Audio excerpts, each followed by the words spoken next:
so embarrassed. Oh, yes, I have a mess. Welcome to my studio, my craft room. Sometimes I refer to it as my crap room.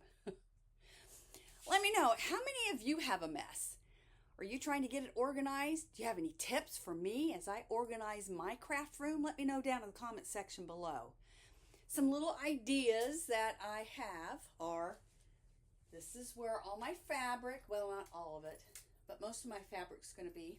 Let me show you.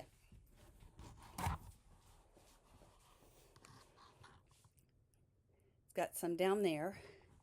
This right here is also fabric. I got to figure out a better way to store it.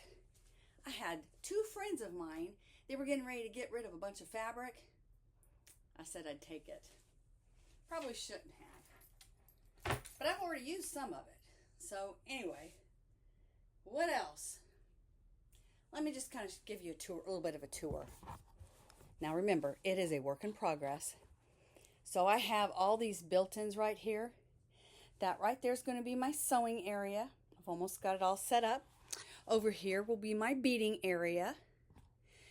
And that right there is where I do a lot of my filming, unless I'm doing some beading. That happens there. I got a lot to go through there. Anyway, I got to get back to work. So let me know down in the comment section below some tips, because I need them. Thanks for joining me. Y'all have a great day. This is Terry Jeanette with Be Creative, signing out for now. Bye-bye.